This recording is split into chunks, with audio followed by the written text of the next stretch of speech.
আসসালামু আলাইকুম রহমতুল্লাহ। সুপ্রিয় বন্ধুগণ, কেমন আছেন? আপনাদের মাঝে নিয়ে আসলাম আবার একটা PUBG mobile game play video.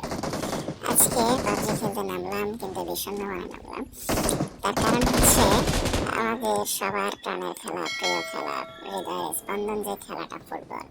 সে ফুটবলের কপালে যদি দুর্ঘটনা ঘটায়, তার কারণ হচ্ছে একটাই, তার কারণ হচ্ছে সেটা হচ্ছে সিন্ডিকেট।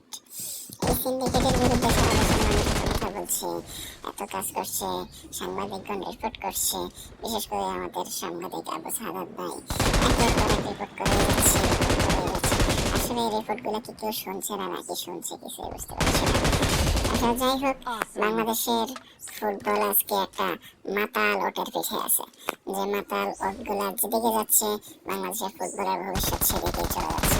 দেশের মানুষের আবেগ মূল্যায়ন সমস্ত মাতালদের কাছে নেই। তাদের কাছে একমাত্র মূল্যায়ন হচ্ছে তাদের কমিশন, তাদের দুর্নীতি, তাদের সিন্ডিকেট। আজকে স্বাধীনতার এত বছর পরে ফুটবলের তেমন কোনো অর্জন নেই। পুরা ক্যারিয়ারে ফুরাচ্ছে ফুটবল জীবনে দেশে উৎপাদিত সমস্ত ফুটবলারের একমাত্র ক্যারিয়ার হচ্ছে 2003 সালে ওই যে আরিফ খান জয় যখন ক্যাপ্টেন ছিল তখন একটা এর বাইরে দেশের ফুটবলে অর্জন বলতে ফাঁকা গর্জন দিলেও তাও লাভ ছিল যদি ফাঁকা গর্জনটা গর্জনের মতোই হতো, কিন্তু সেখানে বাঘের মতো থাকতেন দেশ ধরে বেড়ালেন শব্দ চলছে। আর আমাদের দেশের ফুটবল কর্তৃপক্ষ, ফুটবল খেলোয়াড়রা শুধু খেলেই যাচ্ছে। কি যে খেলছে তার কোনো ঠিক ঠিকানা নাই। ফুটবল খেলছে নাকি আমাদের গ্রামে পাড়া মাঠের খেলা দেখলে আর একটু সুন্দর লাগে। যাই হোক, আসি এবার আমাদের বিশ্ববিখ্যাত কোচ হাবিয়ার ক্যারাবেরা মানে ক্যাবরারাকে নিয়ে। ওর মাথা মোটা সিদ্ধান্তের কারণে আমাদের দেশের বহু ফুটবল প্লেয়ারের ক্যারিয়ার চলে গেছে, জিকুর ক্যারিয়ার চলে গেছে, ওদিয়ামান বহু ফুটবলারের ক্যারিয়ার চলে গেছে। এরপরে সিন্ডিকেট মাস্টার হচ্ছে ছোটন, যার আন্তর্জাতিক দূরের কথা স্থানীয় ক্লাবেও তার ক্যারিয়ার সাইক্লাস। এমন একটা লোক বয়সভিত্তিক দলের কোচ, সেখানে ফুটবলার কিভাবে তৈরি হবে একমাত্র আল্লাহ ভালো জানে। তারপর হচ্ছে আমাদের কোষাধ্যক্ষ, হিসাব বিভাগের পরিচালক আউট করে গেছে ফাহাদ করিমের সীমাহীন দুর্নীতি আর কমিশন বাণিজ্যের বিরুদ্ধে সাংবাদিক আবু সাদাত ভাই এত কথা বললেও কাবিতা ওয়ালের কানে যেন প্রবেশই করছে না, কর্ণকুহরে মনে হয় যেন প্রবেশ করছে না। কারণ তার বড় ভাই সালাউদ্দিন মনের মধ্যে কষ্ট পাবে।